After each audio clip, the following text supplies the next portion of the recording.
Okay, so imagine you wake up and you're getting ready for school, and you run downstairs to your garage and you go to your car, and then you turn your engine on, you find out that the battery's dead and the car won't start. So now you're stuck at home, you got nowhere to go.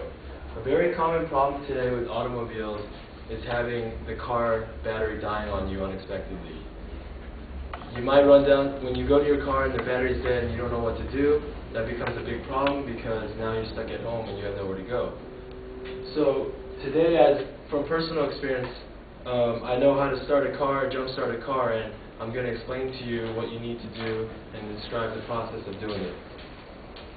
I'm going to start with what tools you will need, and then the following will be the 2 steps that it takes to jump start your car.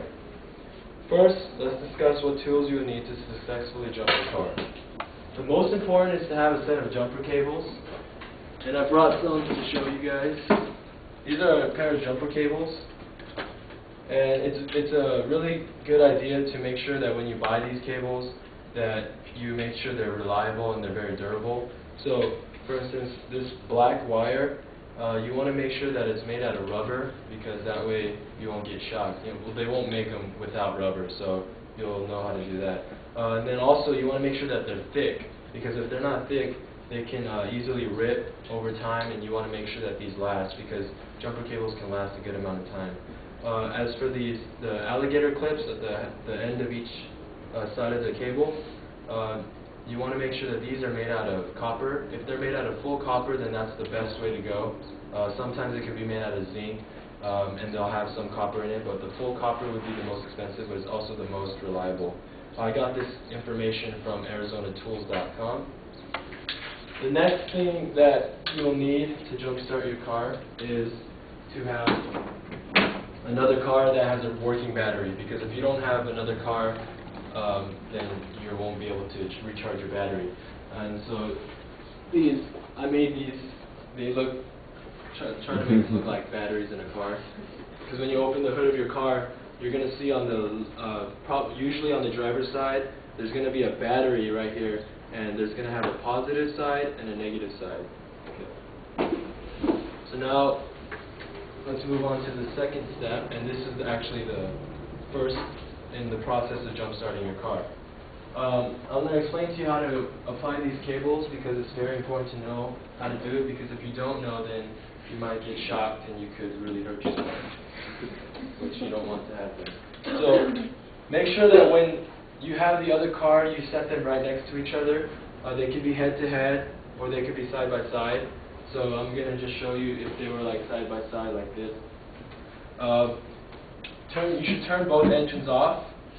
Make sure that they're both off, so that way you won't, shock yourself in that sense.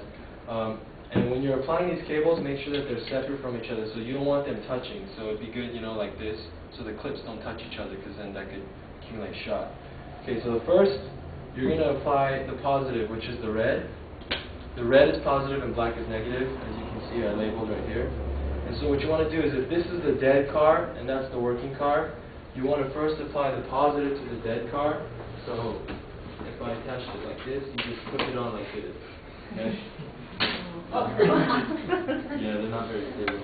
Okay, and then what you want to do is you want to get the other positive, and you want to go over to the fresh car, the one with the working battery, and attach the positive to its port, like that.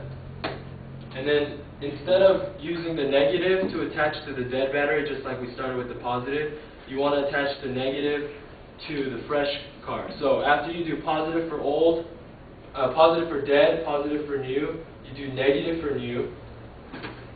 So like this, very simple. And then you get the negative for the dead battery. So the positives are like, it goes reverse. So positive starts with the dead, then the new. And then instead of negative for dead, you start negative with the new, and end with negative on the dead. Okay. Alright.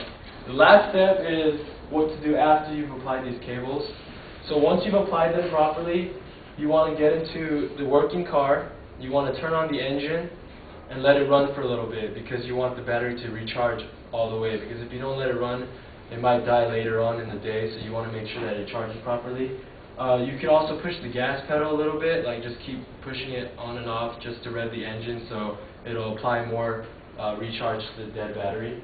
Once after you've let the engine run a little bit, you go to the dead car, turn the engine on, and it should work. And if it doesn't, you could always take the cables off and then do it over again, but it should work on the first try if you've applied it properly.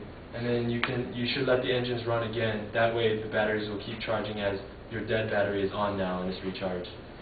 Then for taking the cables off, instead of doing what I told you in the beginning, you're going to reverse the process. So you're going to start where you just ended up, which we attached the negative to the old car. So you just take that one off, and then you take the negative off the new car, and then you take the positive off the new car, and make sure you don't touch the cables, and then the positive off the dead battery. And once you've done that, then you're done and you successfully jump your car. So in conclusion, I've explained to you the simple process of jump starting your car. Hopefully with this knowledge you will not panic should you find yourself going to your garage and finding out that your car has died because maybe you left the dome light on throughout the whole night. It's probably a good idea to keep a set of jumper cables with you with you at all times in your car or in your garage, because you never know when this could happen. And I hope you remember the information I shared with you so you can get to wherever you need to go on time. Thank you.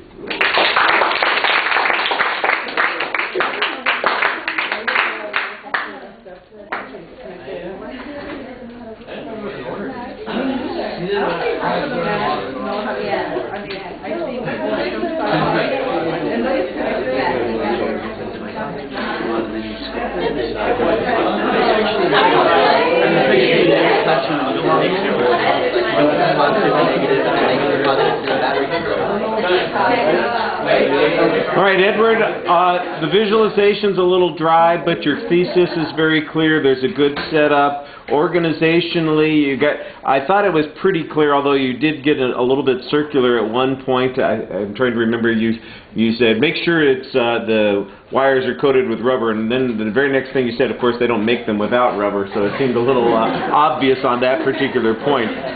The sequencing is visualized for us. I think you want to remind us a couple of times as you're going through that, but your demonstration's okay. I appreciated the fact that you just kept going even though your one Dixie cup didn't really survive the first application of the clips on it. That was okay, and the visualization is pretty solid. Your voice is low-key, but I think it comes across very effectively. You're a little impassive sometimes while you're speaking, but you did a pretty good job focusing on what you're talking about. I generally think that all the presentation issues were solid. Thank you.